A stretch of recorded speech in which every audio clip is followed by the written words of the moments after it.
आणि महालक्ष्मीच्या दिवशी 16 कांडीत असतात, म्हणजे ज्वारी कुटत असतात, त्याला 16 कांडणं म्हणते.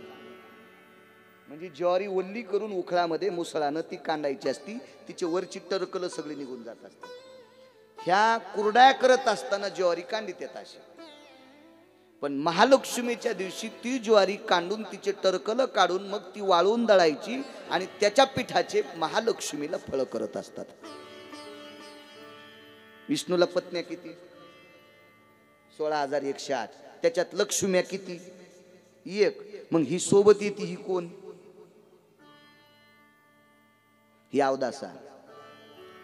एरवी अवदासा कुठं असते माहितीये का? वडाच्या, पिंपळाच्या आणि मंदिराच्या पायरीला. अवदासाला 3 सेकंद. ही भगवान विष्णू परमात्म्यांची मेवणी. सोप्या भाषेत सांगतो चला. ही एका साधूला दिली आणि साधूला अवदशीचे लक्षण काय असते माहितीये का? 10:30ला उठणे. अवदशी लक्षण सांगतो. रात्री सकाळी 10:30ला उठणे, 11:45ला ब्रश करणे, 11ला मोठा कपभर चहा पिणे,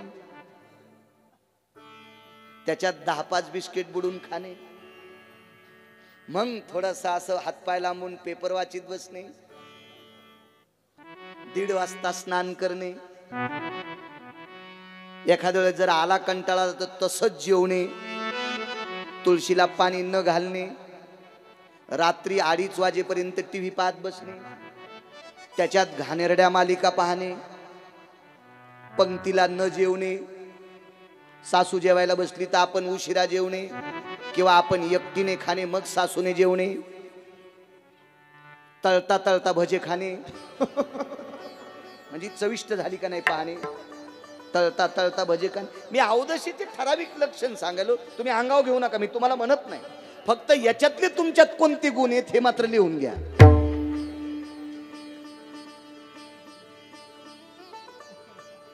हो, याच्यातले तुमच्याकडे कोणते गुण आहेत मी, आणि हे गुण अवदशीला होते. भजन ऐकल्याबरोबर काय घाणेरडं चालू आहे, काय माझं डोकं उठलंय ग, माझं मस्तक उठलंय ग, आणि ती साधूला दिली. साधूला दिल्यामुळं पहाटे ब्राह्मी मुहूर्तावर उठणे आणि हिचं 10:30. साधू उठायच्या टायमाला ही झोपत आणि साधूचं सुरू व्हायचं.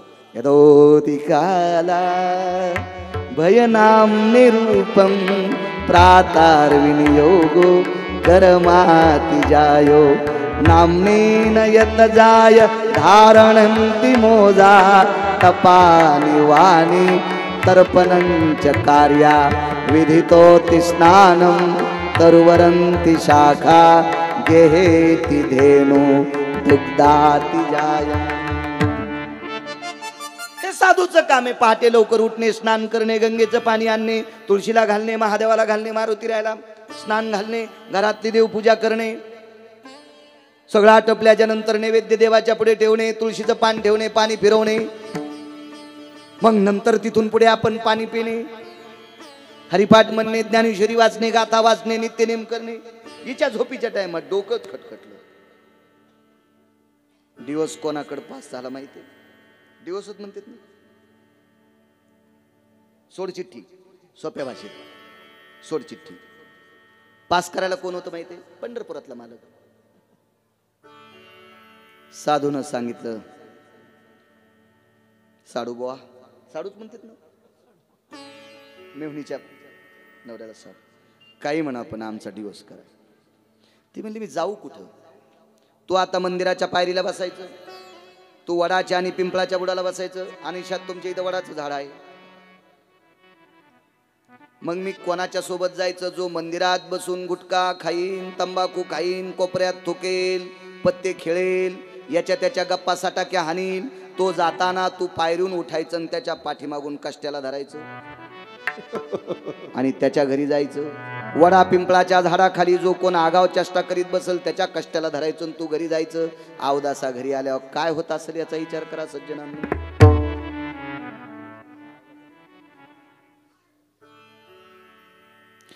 तिनं सांगितलं, मंदिरामध्ये जर कोणी घाण चर्चा नाही केली, वडा पिंपळाच्या बुडाला नाही केली, तर मग कधी जाऊ?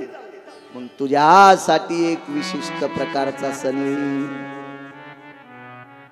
त्या नक्षत्राला अनुराधा नावाचं नक्षत्र म्हणतात.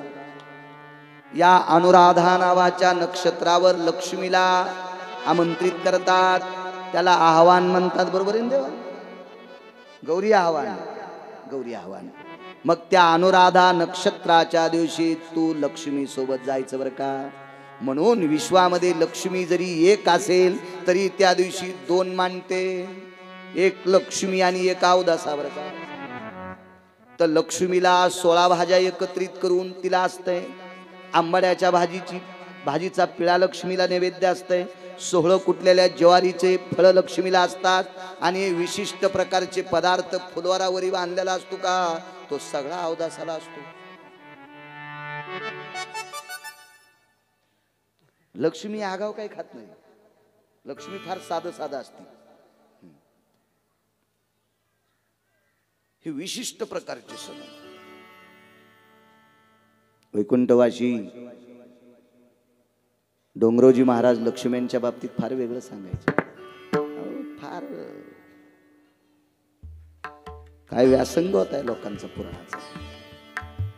वैकुंठवासी धर्मभास्कर वक्ते बाबा एक गोड बोलायचे, गोड गोड गोड गोड गोड गोड बोलायचे. सणांच्या बाबतीत अनन्य साधारण महत्व आहे. चला काय सांगत होतो होळीच्या बाबतीत. व्यवहार का करत नाहीत, गौरी आवाहन झाल्या उष्ण का देत नाहीत, पैशाची देवाणघेवाण का करत नाहीत. अनुराधा नक्षत्राच्या नंतर येणारी जे नक्षत्र मूळ, ज्येष्ठा, बरोबर आहे ना. ब्राह्मण बाजूला, काही चिंता नाही, आपण खोटं बोलायला जायचं होत नाही. है नाही राम काका. देवबाप्पा बाजूला आहे, बाळू खोटं बोलतोय होत नाही. आणि ठराविक नक्षत्रावर केलेली व्यवहार अनिष्ट असतात, म्हणून तितक्या काळात खरेदी विक्रीचे व्यवहार करत नसतात. म्हणून अशी पद्धत पडली, लाईट जर गेली आणि एखाद्याची तर स्वयंपाकाला पीठ नसेल तर पीठ पण देत नाही. ही चुकीची पद्धत आहे. फक्त व्यवहार मोठी करत नाहीत का, कारण नक्षत्र अनिष्ट असते म्हणून व्यवहार करत नाहीत. पीठात लक्ष्मी जात असती का.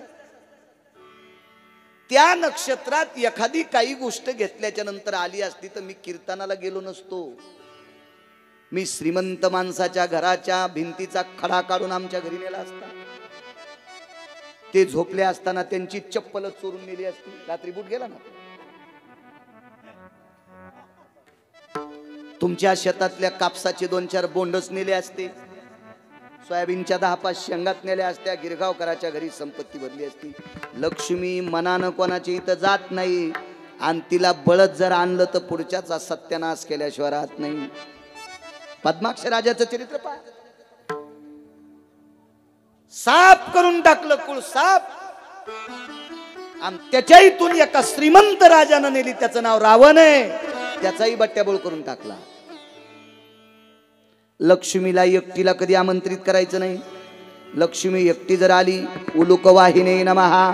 दुसरं वाहन सांगू, प्रेत वाहिने नमः.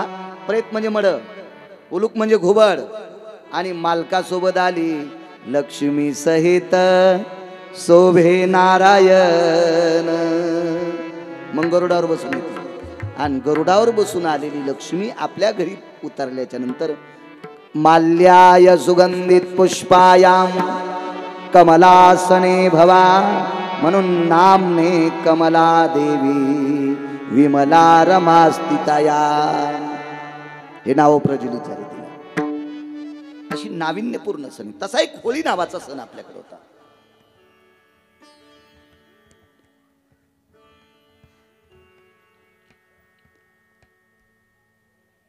मारलं, ती मृत्यू पावली. दुसऱ्या दिवशीच्या सणाचं नाव काय. होळीच्या दुसऱ्या दिवशी सांगा ना, सांगा ना. नाही गेडे, इमानदारीनं सांगा. हे लय शास्त्र शुद्ध शब्द सांगायले तुम्ही. हा काय शाब्बास. असं जागेवर येऊन बोलत जाणं. चोंबाळ्या गप्पा नाही करायच्या. धुली वंदन तुम्ही करतच नाही तर कशाला आगावपणा बोलायले. धुरुडा. मी पाहतो ना, माझ्याकडे डोळे खराब आहेत का, माझ्या गोळ्या संपल्या आता का, पागल झालोय. धुरोडा. धुरड्याच्या दिवशी तुमच्याकडे प्रथा काय काय आता. मद्यपान करणे, मांसाहार करणे,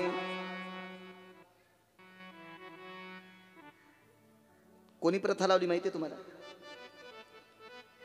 आपल्याकडे आपण ज्या घरी कन्या दिली जोशी काका, ती मुलगी जर तिच्या सासरी मृत्यू पावली तर बापाकडचे लोक सासरच्या लोकांना अटक करतील. कळालं ना वाक्य? हो तांदळे मामा, बरोबर आहे ना? होय गजू काका. तिच्या माहेरची लोक कस काय मेली म्हणून अटक करतील. ही कुठं मेली माहिती तुम्हाला? माहेरी. गुरुजी, माहेरी मेल्यामुळं तिचे मालक मेहुण्याकडे आले आणि मेहुण्याला विचारलं माझी बायको मेलीच कशी. याच्याकडे तरी कुठं उत्तर होतं? यानं सांगितलं तिनं आगावपणा केला, तिला अग्नी प्रसन्न होती, मी काय म्हणलं नाही माझ्या मुलाला जाळ, पण ती मृत्यू पावली. याला शांत बसावा म्हणून मद्याचा कुंभ द्याला. मद्य पेल्यामुळे याचा जठराग्नी भयानक तापल्यामुळे याला मांसाहार द्याला. वाक्य थोडक्यात आठवितो. त्याची बायको पौर्णिमेच्या दिवशी मेली म्हणून त्यानं जास्त दारू पिली. मुद्दाम होऊन धुरड्याच्या दिवशी दारू पिणाऱ्याचं कोण मरतय?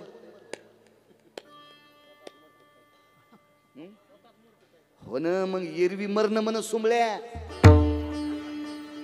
त्या दिवशी कशाला मरायला? या अनिष्ट प्रथा हिरण्यकश्यपूच्या मेहुण्याची प्रथा आहे. त्याचं नाव आहे विप्रचिती नावाचा राक्षस. विप्र म्हणजे ब्राह्मण, चित्ती म्हणजे वाईट, म्हणजे साधू चित्ती, वैष्णव चित्ती. अशा हरामखोर माणसाला शांती किंवा तो असा मग्न राहावा नशेमध्ये म्हणून दुसऱ्या दिवशी धुलीवंदनाच्या दिवशी त्याला ते दिलेले. आपल्यासाठी धुलीवंदन संतांच्या सांगला ती माती दुसऱ्या दिवशी अंगाला लावणे याचं नाव धुलीवंदन आहे. पण माणसं मद्यपान, बरीच माणसं नाही महाराज वर्षभर घेत नाही पण धुरड्याच्या दिवशी घेतो. तुझी का बायको मेली का कोण मेले तुझं सुंबळ्या? पागलीस का? ती आपला सण आहे का? तो विप्रचिती नावाच्या राक्षसाचा सण आहे, तो आपला नाही. हे थोडं डोक्यात असलं पाहिजे. चला इकडे आल्याच्या नंतर प्रदाला विचारलं का रे नारायण? विठ्ठल जळीस्थळी वारला, रिता ठाव नाही उरला, आजमी दृष्टीने पाहिला विठ्ठलची विठ्ठल. विठ्ठल सर्वत्र जळीस्थळी काष्टी पाशाने खांबात स्तंभावरील आत मारिली दुर्जने स्तंभी नारायण प्रगटला. भगवान प्रगट झाले. वाक्य ऐकलं तुम्ही? रात्री मरण नाही, दिवसा मरण नाही, घरात मरण नाही, दारात मरण नाही, माणसाच्या हाताने मरण नाही, प्राण्याच्या हाताने मरण नाही, पक्षाच्या हाताने मरण नाही, सजीवानं मरण नाही, निर्जीवानं मरण नाही, शस्त्राने मरण नाही. एवढ्या बस झाल्या गोष्टी. रूप कोणतं घेतलं माहिती? नरसिंह भगवान की जय. ओम जय नरसिंह हरे. स्वामी जय नरसिंह हरे.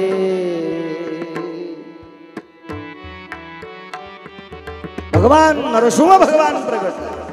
लक्ष्मी सरस्वती नरसिंह भगवान. माणसाच्या हाताने मरण नाही, इथून खाली माणूस. प्राण्याच्या हाताने मरण नाही, इथून वरी केशरीचं डोकं. रिशाती पारणी अंगाती भूतम, रिशाती पारणी अंगाती भूतम. रिश म्हणजे अस्वल, पारणी म्हणजे हात. हात अस्वलाचे, शरीर माणसाचं आणि डोकं शिवाचं. याला माणूस म्हणावा तर डोकं शिवाचं, पशु म्हणावा तर शरीर माणसाचं. माणूसही नाही, पशु नाही, पक्षी नाही, राक्षस नाही, देव नाही. असं त्यानं म्हणायचं बरं का? त्यानं, आपण नाही. आपण फक्त देव म्हणायचं. असं कोणी म्हणायचं? हिरण्यकश्यपू. मग संधी प्रकाश नावाचा एक प्रकाश असतो. सूर्य अस्ताला पावल्याच्या नंतर भगवान सूर्यनारायण प्रकाश देवतेचे किरण या रजकणात मिसळलेले असतात. सूर्याचं बिंब जरी मावळलं तरी रजकणात विलीन झालेला प्रकाश 15 ते 20 मिनिटापर्यंत प्रकाश दिसत असतो. त्याला संधी प्रकाश म्हणतात. पाहाला लावलं सूर्य नैवम भास्करोति बिंबानाम, म्हणजे दिवस नाही. बरं रात्र म्हणावा तर अंधार नाही, रात्र नाही आणि दिवस नाही, मधला काळ घेतलं उमऱ्यावर. गेहेशी त्यागा वैवासितानाम वैवासिताम नैव गेहेशी त्यागा मध्यानि बिंबानि सर्वाधि रूपम. अंगण नाही दार नाही, उमरा घेतला, मांडीवर घेतलं आणि पाहाला लावलं. मी माणूस आहे का नाही, राक्षस आहे का नाही, पक्षी आहे का नाही, पशु आहे का नाही, हातात शस्त्र आहे का नाही, नखाने चिरला. नख सजीव का निर्जीव? सजीव ना निर्जीव दोन्हीतून सुटले. नख जर निर्जीव म्हणायचे तर मग वाढतेत कसे? गजू काका, आता हे मंडपाचे खांब लोखंडाचे निर्जीव आहेत. हे जर सजीव असते तर मंडप आकाशाला गेला असता ना पुढच्या पुण्यतिथीला. हे काय निर्जीव आहेत. मग नख जर निर्जीव म्हणावा तर महिनाभर कापू नका बरं. काही काही साधूच्या नखाच्या चुंबळी झाल्या, असं हातावर टाकलं तरच खाते, त्याला खाताच येत नाही. चुंबळी झाल्यात नखाच्या चुंबळी. नखाला जर निर्जीव म्हणावं तर वाढतेत कसे, आणि सजीव म्हणा तर कापताना दुखत का नाही? तुम्ही जरा माग कापा बरं, दुखत का नाही? तर माग इकडे कांड सोडून कापा ना, दुखत का नाही? सजीव आहे ना. मग नख सजीवाच्या तत्वात येते आणि निर्जीवाच्या बी तत्वात येते. न येन ती नामने यज्जायेतन क्रिया दहंती ती सजीवा जडत्वाति काया. मन जडाला जर स्वाभिमान झाला असेल तर त्यानं म्हणायचं, निर्जीवाला स्वाभिमान झाला असेल तर तू हे, सजीवाला स्वाभिमान झाला असेल तर नख तू हे. त्याला सांगितलं सजीव का निर्जीव? बाण आहे का नाही, तलवार आहे का नाही, चाकू आहे का नाही, बर्छा आहे का नाही, भाला आहे का नाही. करू का सुरुवात? करा म्हणजे. धरोनिया दैत्य वेगी मांडीवारी, क्या बात आहे. धरोनिया दैत्य वेगी मांडीवारी, धरोनिया दैत्य वेगी मांडीवारी, धरोनिया दैत्य वेगी मांडीवारी. नखाने तो चिरी पोट त्याचे, नखाने तो चिरी पोट त्याचे. धरोनिया दैत्य वेगी मांडीवारी, धरोनिया दैत्य वेगी मांडीवारी. नखाने तो चिरी पोट त्याचे, नखाने तो चिरी पोट त्याचे. धरोनिया दैत्य वेगी मांडीवारी, धरोनिया दैत्य वेगी मांडीवारी. गाथ्यातला पुरावा दिला. आणि गाथ्यातला पुरावा माथ्यात बसत असतो बरं. तुम्हाला आई सांगायची असेल, बाप सांगायचा असेल, भाऊ सांगायचा असेल, बहीण सांगायची असेल, भाचा सांगायचा असेल, मामा सांगायचा असेल, कुत्र सांगायचं असेल, मांजर सांगायची असेल, बैल सांगायचा असेल, डुक्कर सांगायचं असेल, पुरावा गाथ्यातला द्या. कुत्र्याच्या बाबतीत पण काल सांगितलं, देशोदेशी धाक जयाच्या उतरे, तयाचे कुत्रे परिभर. वजनदार माणसाच्या दारातलं कुत्र परवडलं आणि भिकार चोटाचा मालक परवडत नाही. निचाचे चाकर या खाती मार, निचाचे चाकर चुकलिया खाती मार. तुम्ही नीच माणसाचा नौकर झाले की खपकेच खावा लागते. त्यानं चूक काम केलं की याला सांगते. तुम्ही काही पा राजहंस बघा, कावळा सुद्धा गाथ्यातूनच आहे का. कावळे ढोपरा कंकर तितिरा राजहंस चारा. सर्प बी ऐका, तुका म्हणे सर्प इंचू नारायण वंदावे दुरून शिव भुजंगाची पिली उपजताची वेगळी कोणतया डंखू शिकविला पोटामध्ये कोणी सांगितले सर्पा उपजता लपा म्हणून पोटामध्ये पोटामध्ये कोणी सांगितले सर्पा आणि जन्माल्या बरोबर लपा कोण सांगितलं लपते त्याला माहिती आपली माय खाती माय सर्पीन की माय बोका बापे जरी सर्पिने की बोका हा. त्याच्या सगळे सुखा न पवे बाळा काही पण ऐका कशातला ऐका गाथ्याचा पुरावा कोणीकडत नाही ऐकायचं भावाची हौस मोठी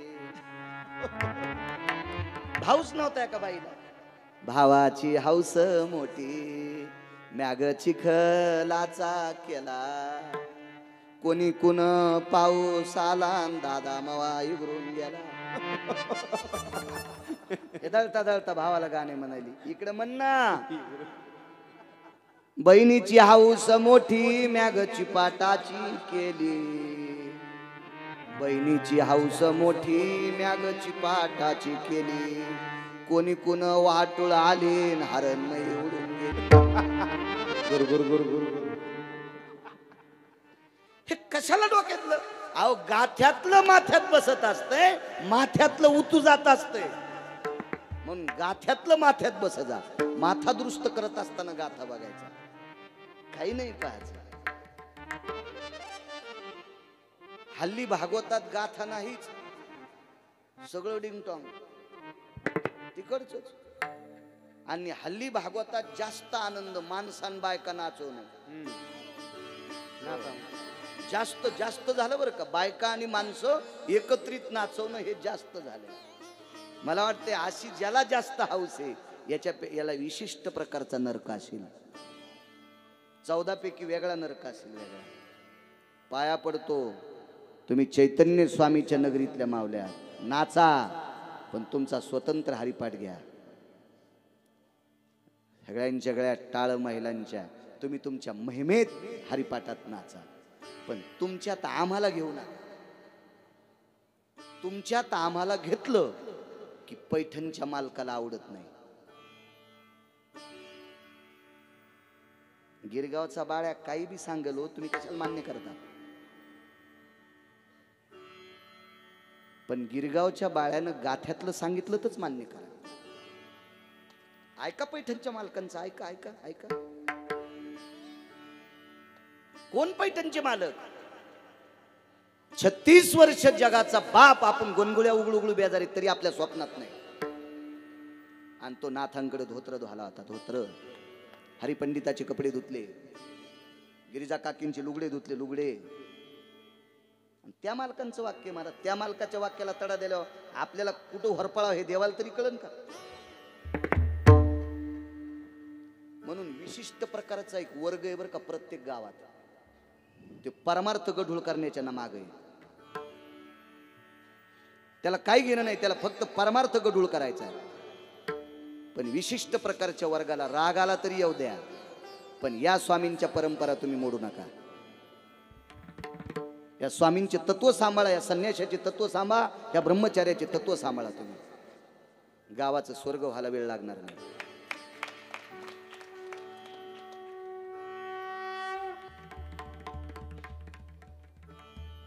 चला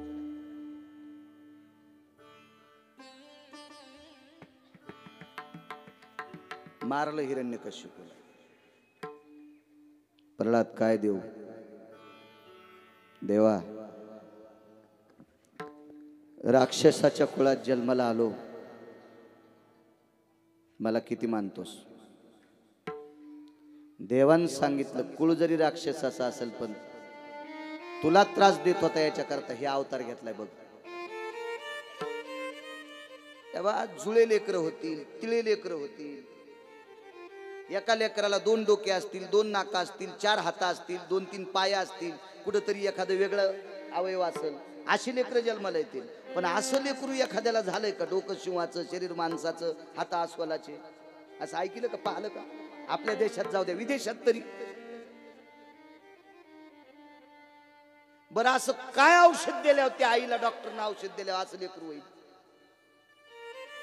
हे तुझ्यासाठी घेतले रे बाळा, तुझ्यासाठी घेतले. प्रल्हादाला कडेवर घेतलं, नाम प्रल्हाद उच्चारी, कडेवर घेतलं. भक्ती सुखे नाहाला. देवा एक बोलू का? माझे पिता जरी वाईट असतील देवा, माझे पिता जरी राक्षस कुळातले असतील, राक्षस असतील, पण देवा त्या अपवित्र कुळात मी भजन करणारा जन्माला आलो. बघ ना आमच्याकडे काहीतरी, बघ ना देवा, बघ ना रे देवा, बघ ना देवा. मास्तरचं पोरग मास्तर झालं काही नवल नाही रे. डॉक्टरचं पोरग डॉक्टर झालं काही नवल नाही रे. इंजिनियरचा मुलगा इंजिनियर झाला काही नवल नाही रे. महाराजाचं पोरग महाराज झालं काही नवल नाही रे. ज्याचा बाप दारू पितून पत्ते खेळतोय त्याचं पोरग महाराज झालं, याची पाठ थाप ठेवणार देवा. अरे ज्याला परंपरा आहे ते परंपरेतलं झालं असेल काय नवलाची गोष्ट आहे. बाळू महाराजाच्या मुलानं श्लोक म्हटले काय नवलाची गोष्ट आहे. बाळू महाराजाचा मुलगा भजन म्हणतो काय नवलाची गोष्ट आहे. हौदातलं पाणी उपसायला ना ते हौदातलं पाणी उपसायला आहे तर. अरे देवा मला परंपरा नाही रे. आमच्या कुळात कोणी भजन करत नाही आणि मी तुझं भजन करतोय. करणं आमच्या कुळाचा सन्मान. काय सन्मान केला सांगू तांदळे महाराज. पंढरपुरातल्या मालकानं सांगितलं तुझ्या कुळातली पोरगी लक्ष्मी म्हणून स्वीकारली. आपल्याकडे लग्न करून आणलेल्या मुलीला काय म्हणतात? लक्ष्मीच म्हणतात ना, लक्ष्मीच. प्रल्हादाच्या कुळात विरोचन, बळी, बाणासूर, बाणासुराला उषा नावाची कन्या, तिची मैत्रीण चित्ररेखा, आणि उषा नावाची कन्या भगवंतानी सून म्हणून स्वीकारली. कुळात एक वैष्णव जन्माला आला की अख्ख्या कुळाचा उद्धार होतोय. मग ते कुळ कोणतंही पाहायचं नाही. एका ठिकाणी एक पुरावा आला, वैष्णव चांभार धन्य त्याची माता, शुद्ध उभयता कुळ दोन्ही. अहो चमड्याचा धंदा करणाऱ्या चर्मकार आहे, पण गळ्यात जर तुळशीची माळ असेल त्याच्या आईला धन्यता दिली. रविदास महाराज त्या कुळात जन्माला आले. तुम्ही प्रसंग पहा. रविदास आपण जाणू वरून घालतो देवा. रविदासांची परीक्षा पाहण्यासाठी देव ब्राह्मणाच्या रूपात आले. आणि काय म्हणे चमड्याचे हे काय तुम्ही चमड्यावर ठेवलं देवाला. तर रविदासांनी गोड सांगितलं, चामाची हात, चामाचाची कहळ.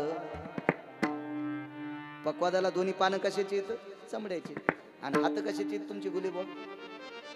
सोन्याची थोडीची. भगवान ब्राह्मणाच्या रूपात हसत होते. जाणवं कुठे आहे तुम्हाला? रापीनं पोटच चिरलं. इकडं तिकडं काम करताना अडकत आहे म्हणून मी मधात ठुले. धाय मोकलून रडत होता हो जगाचा बाप. थाय मोकलून, थाय मोकलून. ताकद कशाची? शेंडीला गाठ बांधून मायबापाला झोका देण्याची. म्हणून एक वारकरी ज्या वेळेला वाराणसीला गेले त्यावेळेला कंगन घरी आलत. म्हणून एक वाक्य वापरले, नियत तेरी अच्छी है तो किस्मत तेरी दासी है.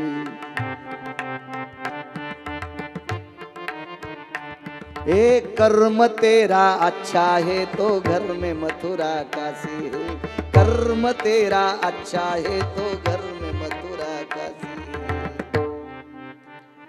नियत तेरी अच्छी है तो किस्मत तेरी दासी है. कर्म तेरा अच्छा है तो घर में मथुरा काशी है. काय ताकद त्या महात्म्याची. इकडे राक्षसाच्या कुळाचा उद्धार केला, पुनीत केलं. पुढे ऐका, भगवंताच्या नखाचा दाह होऊ लागला. कारण ज्याचं तोंड भजन म्हणत नाही का त्याची जीभ सर्पीन सांगितली पैठणच्या मालकाने.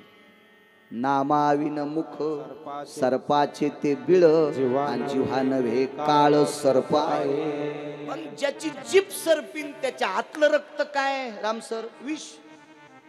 विष आहे ना, विष आहे ना. मग हिरण्यकश्यपू स्वतः भजन करू देत नव्हता. साऊंड सिस्टीम गोडे गावातलीच आहे ना.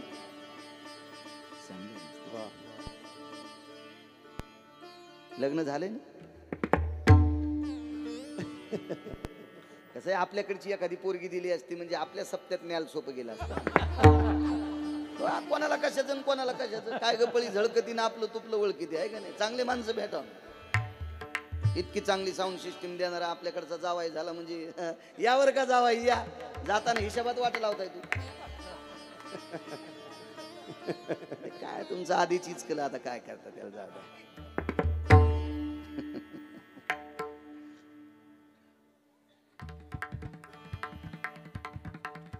नखाचा दाह होऊ लागला तेव्हा ज्याच्या वाणीमध्ये भगवंताचं चिंतन नाही त्याचं पूर्ण शरीर विस्मय असते. विस्मय असते. ज्या वेळेला भगवंताने त्याचं पोट विदारलं त्यावेळेला त्याचं विष नखाला दाह करीत होतं. करावं काय, भगवंतानं अशी नखे झटकिल्याबरोबर हिवराच्या झाडावर पडलं. हिवराची दाट सावली सज्जनी वाळीली. तुम्हाला एक सांगू का, आजही हिवराच्या लाकडावर स्वयंपाक करण्यासाठी जुन्या काळातल्या मावल्या नाकारतात.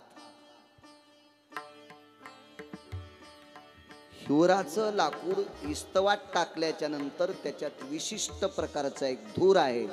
तो धूर शरीरातलं सूक्ष्मीकरण करण्याऐवजी फुफ्फुसावर अटॅक करून शरीरावर इतरत्र प्रकारचे रोगाचे कारण वाढवत असतो तो धूर.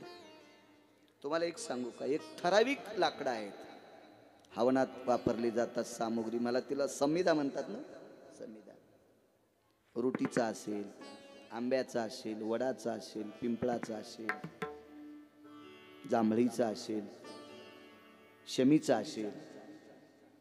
ही ज्या वेळेला विस्तवात लाकडं पडतात आणि यांच्या अग्नीवर तूप, जव, तीळ, गूळ, अक्षद ह्या लाकडांच्या सानिध्यात ज्या वेळेला एकरूप होऊन जळतात का त्याचा धूर वस्तूचं सुद्धा सूक्ष्मीकरण करत असतो. म्हणून आपल्याकडे वास्तुपूजा करण्याची पद्धती ते ह्या वस्तू टाकून. हिवराला एक विशिष्ट प्रकारची अशी गंडल येतात.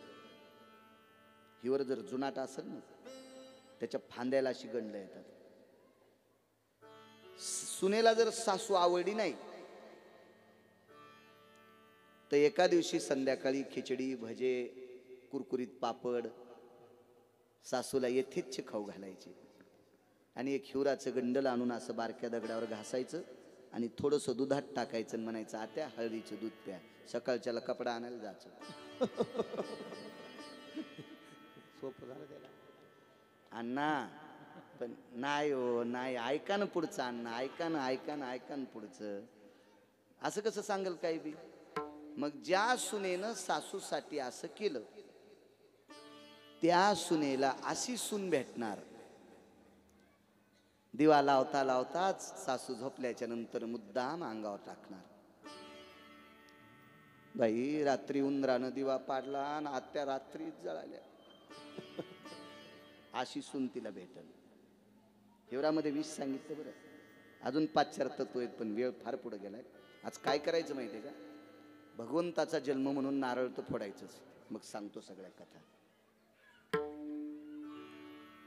इंटरव्हेल तुम्ही म्हणू लागले बापू बरं आता हे माणसं आहेत तर मी का रेडे आहे का, मग का गुडघे दुखत नाहीत का, मग तर एरीच अपघातात मोडलेले आहेत याच्यानंतर आधीच तर रेंज येते. पण 1 तर 3 तास हल्ली 3 तास भागवतात झाक्या मध्ये एक अर्ध प्रमाण तर बद्ध आहे, मुद्दाम आहे. प्रमाण पुरावा देण्यासाठी आहे ना पुरावा. काय होतं माहितीये का, जितका वेळ भगवंताच्या चिंतनात घातला का तितका वेळ वक्त्याला त्याचा आशीर्वाद मिळत असतो. आणि वक्त्यानं 3 तास जर इतरत्र कामात घातले तर श्रोत्यांकडे मिळालेल्या आभास पापाच्या प्रत्ययानं वक्ता नरकाला जात असतो. म्हणून आपल्या घडीचे काटे कुरकुर कुरकुर कुरकुर फिरते ते बघत राहायचं नाही, आपण आपलं बोलत राहायचं.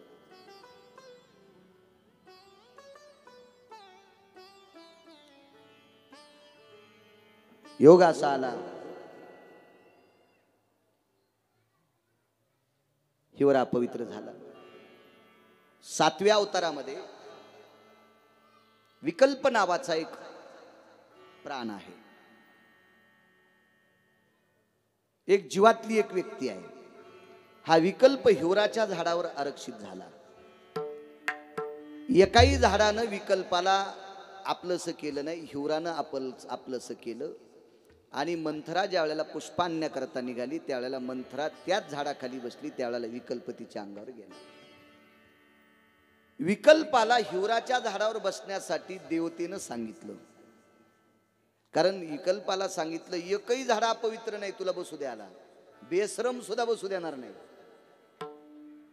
बेशरम सुद्धा बसू देणार नाही. का नाहीच जर काठी भेटली तर पताका बेसरामाच्या काडीत पण लावता येते, कारण पताकीत इतकी ताकद आहे. काडी कोणती लावली ती सांगूच नको, पताका त्याला पवित्र करते. साबरी वाढिन्नल्या सरळा वरी फळनात पोकळा कास्तन झाले गळा शिळी जैशी. एवढं अपवित्र. म्हणून तर गोकर्ण चरित्रामध्ये 7 कांड्याच्या इळूमध्ये धुंदुककारी बशिलता.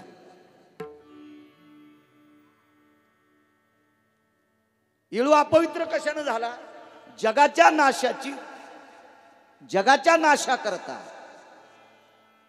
अस्त्रविद्येची प्राप्ती करण्यासाठी तपाला बसलेला रावणाचा सख्खा बाचा, त्याचं नाव होतं सांब. लक्ष्मणाच्या हातात अस्त्र पडलं आणि हा मृत्यू पावला. ह्या नालायकाचं रक्त वेळूच्या जाळीला लावलं, त्यावेळेसपासून इळू अपवित्र. पताकेने इळू पवित्र केला. तुम्हाला सांगतो, मलया निळू चंदन सगळ्या झाडाला सुगंधी करते पण इळूला करीत नाही. का? याला सांबाचं रक्त लागले. सांब हा परमार्थिक नव्हता. कोण सांब? शूर्पणखीच्या तुटलेल्या नाकाचीचं पोरग. कोण या संगतीत कोण वाईट होईल आणि कोण चांगला होईल बघा. विचार करा, पताका जर भगवी पताका बेसरामाच्या काडीला लावली तर त्या काडीला पण गंध लावते. आता तिचं बेसरम म्हणून पाहत नाही, तिला काय म्हणून पाहते? धर्माची पताका म्हणून, तिला गंध म्हणून. इतकी ताकद आहे पताकेत, एवढी ताकद आहे धर्माच्या. तो विकल्प त्याच्यावर बसला. देवानं विनंती केली, विकल्प मंत्रेच्या अंगात जाणं गरजेचा होता. विकल्प जर मंत्रेच्या अंगात गेला नसता तर प्रभू रामचंद्र वनवासाला गेले नसते. वनवासाला गेले नसते तर सीता सोबत नेल्या नसत्या. सीता सोबत नेल्या नसत्या तर रावणानं नेल्या नसत्या. रावणानं नेल्या नसत्या तर प्रभू रामचंद्र लंकेत गेले नसते. प्रभू रामचंद्र लंकेत गेले नसते तर रावण मेला नसता. आणि रावण मेला नसता तर 33 कोटी देवता बंदिस्त मोकळ्या झाल्या नसत्या. म्हणून विकल्पाला बसण्यासाठी हिवर अर्जित. का? हिरण्यकश्यपूचं रक्त त्याच्यावर पडलं. चला पुढे. पुढे गेल्याच्या नंतर भगवंतानी पुन्हा एकदा हात झटकली, ती मोहाच्या झाडावर पडली. हिवरानं सांगितलं, काय माझ्यावर काय पाप? काय पाप नाही, तुझ्यामुळे देवता मुक्त होतील. तितकंच काम दिलं त्याला. बंदीतल्या देवता मुक्त झाल्या त्या फक्त हिवरामुळे. मग दुसऱ्यांदा हात झटकल्याच्या नंतर मोहाच्या झाडावर रक्त पडलं. तर मोहाच्या झाडात बऱ्यापैकी विष गेलं बरं का. मोहाच्या झाडाला फुलं आल्यावर झाडाला पान राहत नाही, आणि मोहाच्या फुलाचं ज्यानं पाणी पिलं त्याच्या घरावर पत्तर राहत नाही.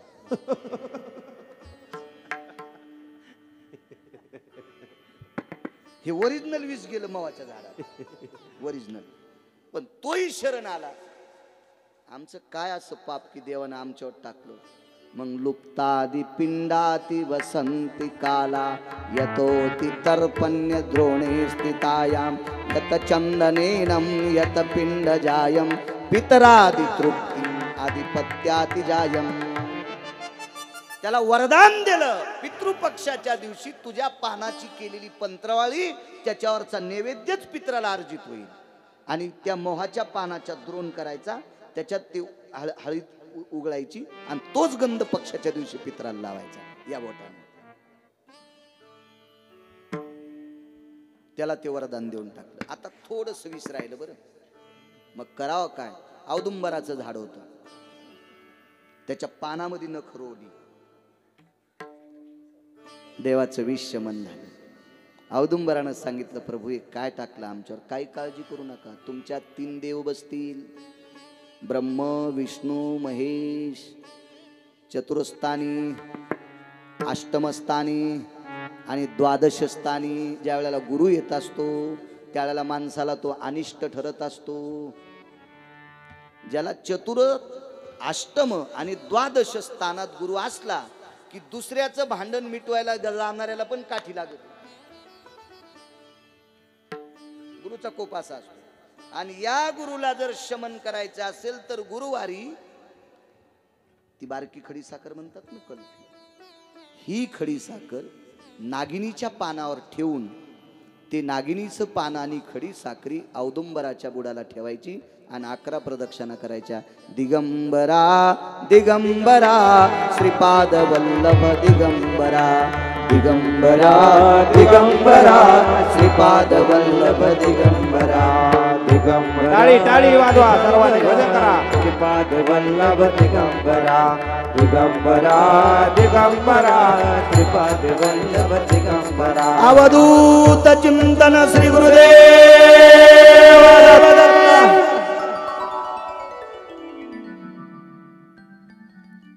दुसरा आशीर्वाद दिला तुला सतत फळ येईल. औदुंबराचा बार कधी संपत नाही. एक फुलोरा गेला की दुसरा येत असतो. नित फळ उंबराशी सतत. उमराच्या दोड्याची भाजी खात जा कधी कधी. शरीरातले 3 प्रकारचे आजार कायमचे नष्ट होतात. कायमचे जातात 3 प्रकारचे आजार.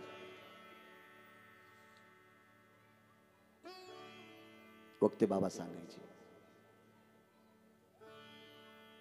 ते उमरा असे बारीक असतात ना, त्यावेळेला मोठे झाल्यावर त्यांच्यात एका जीवाचं वास्तव्य असतं. पण ज्या वेळेला बारीक असतात का त्यावेळेला त्याच्यात जीव नसतो. एकदम ती अशी